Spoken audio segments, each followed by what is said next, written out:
La parole est à monsieur Adrien Quatennens. Le 49-3, ça n'a jamais été une arme destinée à museler l'opposition. C'est une arme destinée à museler la majorité. C'est quand le gouvernement n'a pas de majorité à l'Assemblée, quand il n'est pas sûr de faire adopter un texte par l'Assemblée, qu'il utilise le 49-3. Ces mots, monsieur le Premier ministre, ne sont pas les miens. Ce sont les vôtres, datés de 2016. Puisque vous parlez d'une arme, aujourd'hui, ce LBD parlementaire d'une 5e République à bout de souffle, c'est vous qui le dégainez. Seul contre tous, contre la représentation nationale, contre la majorité des Français opposés à votre texte, contre les grévistes et les manifestants, contre les engagements pris devant les Français par le candidat devenu président. Et vous voudriez nous faire porter le chapeau. Nous aurions empêché le débat de fond. Entre deux allers-retours au Havre, vous auriez pu jeter un œil à nos débats, car le débat de fond, c'est nous qui l'avons permis. Vous dites que nous aurions débattu pendant des heures pour savoir s'il fallait par exemple remplacer les mots tous les ans par chaque année. Vous mentez et vous le savez. Car si nous avons en effet déposé ce type d'amendement, c'était pour disposer d'autant d'occasions de prendre la parole et de pouvoir animer le débat de fond sous la menace permanente de votre 49-3. Et le bilan est plutôt bon. En 15 jours, nous avons pu faire avouer que votre système n'est pas universel, que les agriculteurs ne verront pas la couleur des 1 000 € promis, que la valeur du point sera indexée sur un indice qui n'existe pas. Bref, on comprend mieux pourquoi vous avez souhaité interrompre la discussion. Reste donc une autre hypothèse. Depuis le début de l'année, on assiste à une multiplication en cascade des démissions des parlementaires En Marche. Ne sont-ce pas plutôt ces départs qui vous ont poussé au 49-3 ? Merci, monsieur le député. La parole est à monsieur Laurent Pietraszewski, secrétaire d'État chargé des retraites.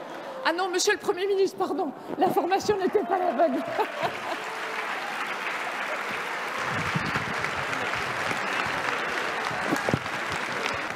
Merci beaucoup, Madame la Présidente. Mesdames et Messieurs les députés, Monsieur le député, merci de votre question. Vous avez commencé en citant les bons auteurs, comme on dit, de façon un peu immodeste. Je vous prie de bien vouloir m'excuser. C'est vrai qu'en 2016, il m'arrivait d'avoir à commenter le choix du gouvernement précédent de recourir à l'article 49.3 de la Constitution. Ce choix était régulier sous la mandature précédente, puisque le gouvernement précédent avait choisi, au cours de la précédente majorité, d'utiliser plusieurs fois le 49.3, et ce qui conduisait un certain nombre d'observateurs et d'acteurs de la vie politique à se prononcer de façon régulière sur ce 49.3.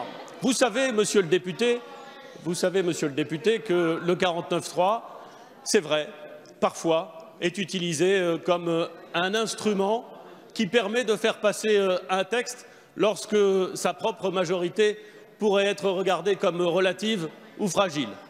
Dans les 88 fois qui ont précédé l'application du 49.3 depuis 1958, 88 fois, il est arrivé en effet que ce soit un instrument utilisé pour faire passer une difficulté qui serait causée par sa propre majorité. Mais il est arrivé, monsieur le député, et vous le savez bien car vous êtes un observateur attentif de la vie politique française, il est arrivé également qu'un certain nombre de premiers ministres utilisent cet instrument mis à leur disposition par la Constitution de 1958 pour lutter, pour s'extraire d'une stratégie d'opposition, voire plus exactement d'obstruction, assumée d'ailleurs par les oppositions.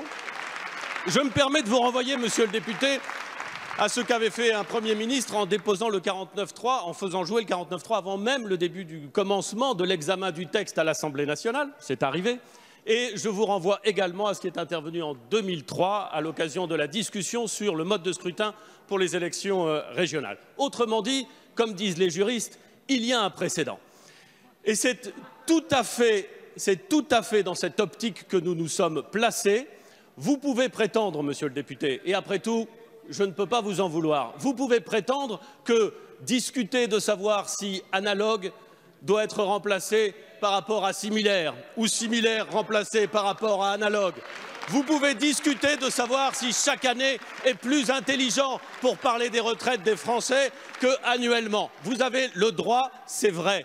il me paraît à moi, monsieur le député, et il me semble que je peux aussi le considérer, que ce débat-là est un débat d'obstruction. Et puisque vous avez voulu commencer votre question en pointant d'éventuelles différences entre ce qui aurait été dit hier et ce qui serait assumé aujourd'hui, permettez-moi de vous renvoyer au président de votre propre président de groupe, qui, il n'y a pas 3 ans, il n'y a pas 2 ans, il y a 2 semaines, disait que l'objectif de votre groupe, c'était littéralement de procéder à de l'obstruction, et qui aujourd'hui dit l'inverse. Merci.